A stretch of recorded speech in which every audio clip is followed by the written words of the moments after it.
सोचिए, आप किसी अनजान शहर की एक गली से गुजर रहे हैं। एक कैफे पर नजर पड़ती है, आप अंदर जाते हैं। दरवाजा खोलते ही कॉफी की वो तेज महक, दीवारों पर लगा हल्का नीला रंग, काउंटर पर बैठा एक शख्स जो अपने फोन में देख रहा है। सब कुछ नया है।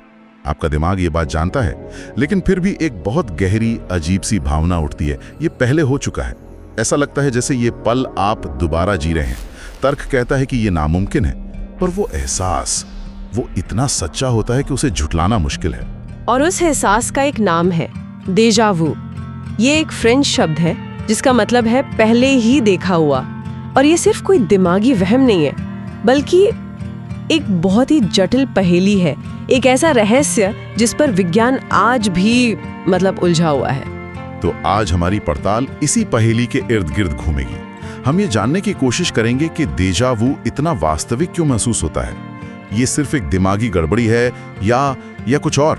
हम सब ने कभी ना कभी ये सवाल खुद से जरूर पूछा है, आखिर ये था क्या? चलिए इस एहसास की सबसे अजीब बात से शुरू करते हैं। डेजा वू सिर्फ किसी जगह या किसी चेहरे को पहचानने जैसा नहीं है ना? नहीं, बिल्कुल नहीं। ये उससे कहीं ज्यादा गहरा होता है। उस एक पल के लिए ऐसा लगता है कि आप जानते हैं कि आगे क्या होने वाला है। जी। जैसे कोई अगला शब्द क्या बोलेगा या दरवाजे से कौन अंदर आएगा। हाँ, ठीक यही। ऐसा लगता है जैसे दिमाग एक सेकंड के लिए भविष्य से जुड़ गया हो, लेकिन फिर वो कनेक्शन अचानक टूट जाता है और आप बस उस अधूरी सी भविष्यवाणी के एहसास के साथ रह जाते हैं। और यहीं पर सबसे बड़ा विरोधाभास है। हमारा दिमाग एक ही समय पर दो बिल्कुल अलग अलग बातें कह रहा होता है। जी। एक हिस्सा जो तर्क पर चलता है, वो कहता है ये नया है, ये पहली बार हो रहा है। और दूसरा हिस्सा जो भावनाओं से जुड़ा है, वो पूरी जिद से कहता है नहीं, ये एक याद है। रहस्य इसी टकराव में छिपा है। दिमाग का ये अंदरूनी संघर्ष ही डेजा वू को इतना शक्तिशाली और परेशान करने वाला बनाता है। हमारे दिमाग के अंदर एक सिस्टम होता है जो ये तय करता है कि कोई अनुभव नया है या पुरानी याद का हिस्सा है। इसे ऐसे समझते हैं, सामान्य तौर पर जब हम कुछ नया अनुभव करते हैं तो दिमाग उसे वर्तमान वाले फोल्डर में डालता है। लेकिन कुछ वैज्ञानिकों का मानना है कि डेजा वू के दौरान दिमाग एक छोटी सी गलती कर बैठता है। वो उस बिल्कुल नए पल को जो अभी अभी हुआ है, उसे सीधे याददाश्त वाले फोल्डर में डाल देता है। मतलब ये तो ऐसा हुआ जैसे दिमाग की अपनी ही ब्यूरोक्रेसी में कोई फाइल गलत डिपार्टमेंट में चली गई। हाँ, बिल्कुल सही पकड़ा। और नतीजा, हमें लगता है कि ये पहले हो चुका है, जबकि हकीकत में वो पल पहली बार ही घटित हो रहा होता है। दिमाग अपनी ही फाइलिंग में उलझ जाता है और एक झूठा अलार्म बजा देता है, एक नकली याद का अलार्म। ये तो काफी दिलचस्प है, लेकिन मैंने सुना है कि इसका एक और कारण हो सकता है जो हमारे दिमाग के लेफ्ट राइट कनेक्शन से जुड़ा है, ब्रेन लैग थ्योरी। हाँ, ये एक और प्रमुख संदिग्ध है।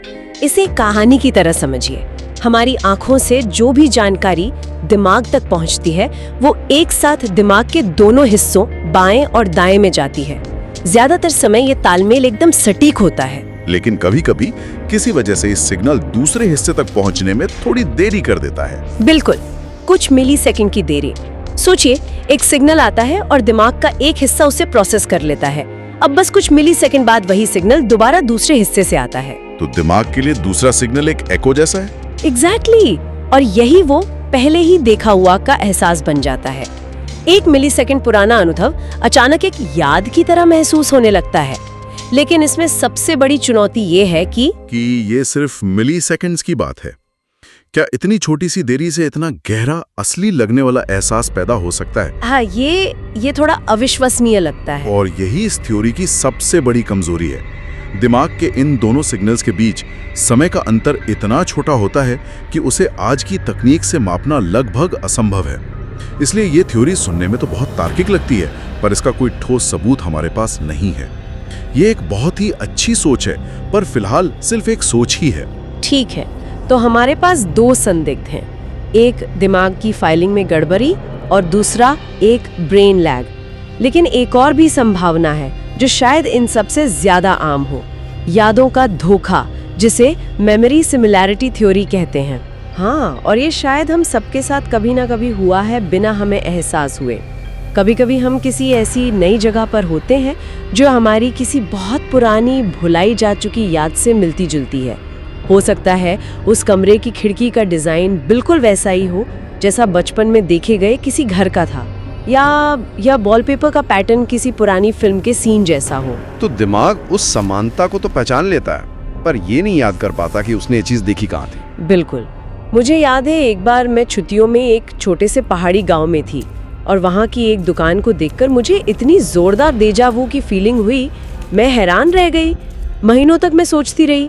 बाद में अचानक याद आया कि वैसी ही एक दुकान मैंने बचपन में एक कॉमिक बुक में देखी थी। दिमाग अवचेतन रूप से उस समानता को तो पकड़ लेता है और एक पहचान का सिग्नल भेजता है।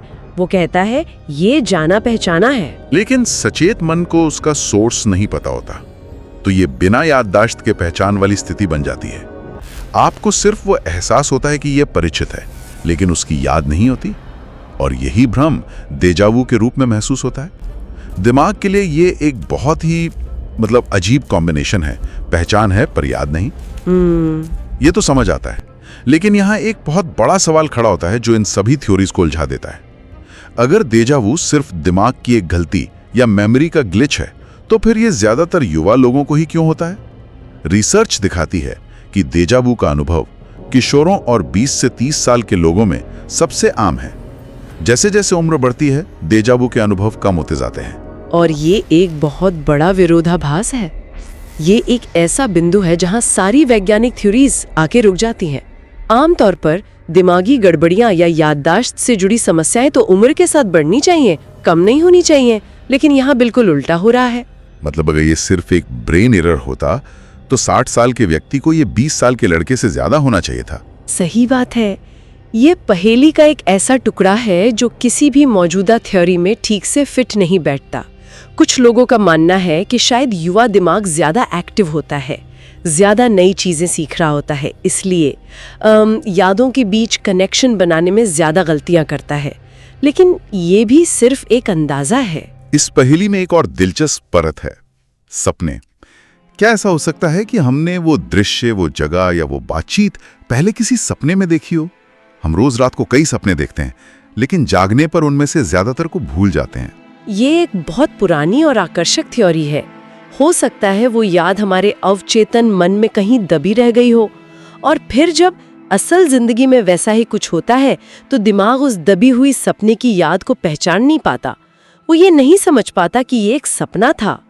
वो बस एक जाना पहचाना होने का सिग्नल भेजता है, ये पहले हुआ है। शायद यही कारण है कि डेजा वू का अनुभव अक्सर सपने जैसा लगता है, धुंधला, अस्पष्ट, लेकिन बहुत जाना पहचाना।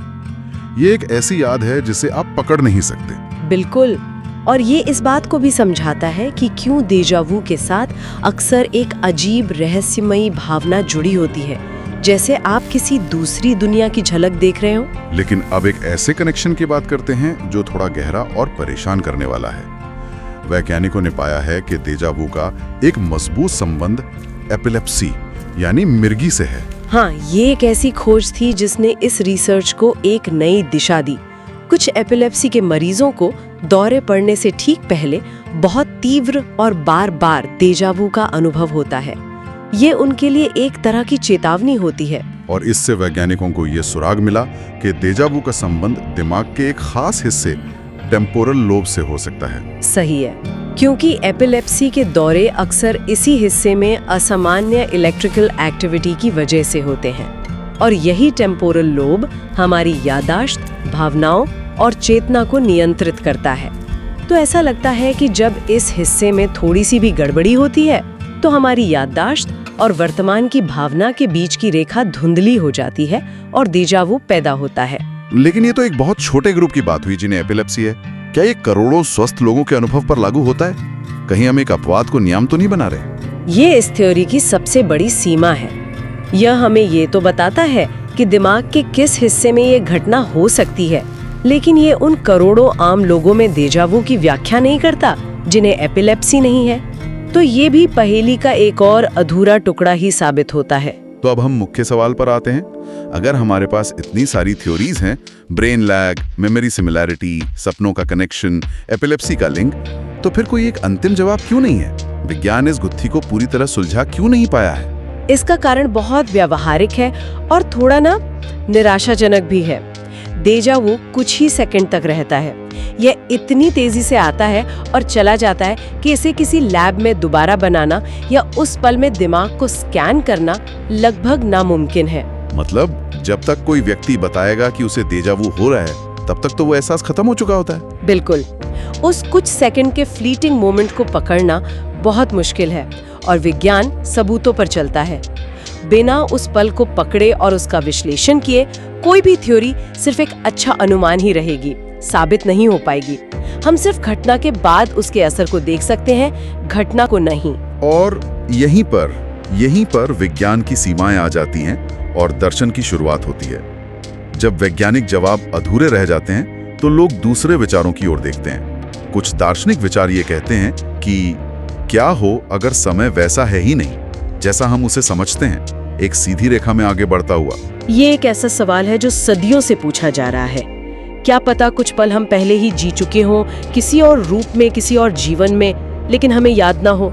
डेजा वू शायद उसी भूली हुई जिंदगी की एक झलक हो। या फिर एक और विचार जो किसी साइंस फिक्शन फिल्म जैसा लगता है, क्या हो अगर ये वास्तविकता जिसे हम जी रहे हैं वो एक तरह का कोड है, जैसे द मैट्रिक्स फिल्म में दिखाया गया था, और डेजा वू उस कोड में एक ग्लिच या खराबी है। जाहिर है विज्ञान इन विचारों को स्वीकार नहीं करता क्योंकि इनका कोई सबूत नहीं है, लेकिन दिलचस्प बात यह है कि विज्ञान इन्हें पूरी तरह से खारिज भी नहीं कर सकता। और शायद यही अनिश्चितता डेजा वू को इतना शक्तिशाली और रहस्यमयी बनाती है। यह हमें विज्ञान की सीमाओं का एहसास कराता है। तो आज की इस पड़ताल का सार ये है कि डेजा वू सिर्फ एक एहसास नहीं है, ये एक सवाल है। ये इस बात की एक गहरी याद दिलाता है कि हम अपने दिमाग, अपनी याददाश्त और यहाँ तक कि इस वास्तविकता को भी कितना कम समझते हैं। बिल्कुल, तो असल में सबसे बड़ा रहस्य ये नहीं है कि डेजा वू क्यों होता है, बल्कि ये है कि हमारा दिमाग नयापन और सच्चाई को कैसे महसूस करता है। डेजा वू एक गड़बड़ी नहीं, बल्कि हमारे रियलिटी चेकिंग सिस्टम का एक अलार्म है जो हमें बताता है कि ये सिस्टम कितना नाजुक है। ये हमें दिखाता है कि हमारी हकीकत की भावना कितनी आसानी से हिल सकती है। तो ये एक ऐसा अनुभव है जो हमें हमारी समझ की सीमाओं का एहसास कराता है। ये हमें विनम्र बनाता है। इसीलिए अगली बार जब किसी को ये अनुभव हो तो इसे एक दिमागी गड़बड़ी समझकर नजरअंदाज करने के बजाय एक पल के लिए रुकें, उस एहसास को महसूस करें, उस टकराव को महसूस करें जहां तर्क और भावना एक दूसरे से लड़ रहे होते हैं। शायद ये दिमाग का तरीका है ये याद दिलाने का कि हकीकत उतनी सरल नहीं है जितनी हम सोचते हैं।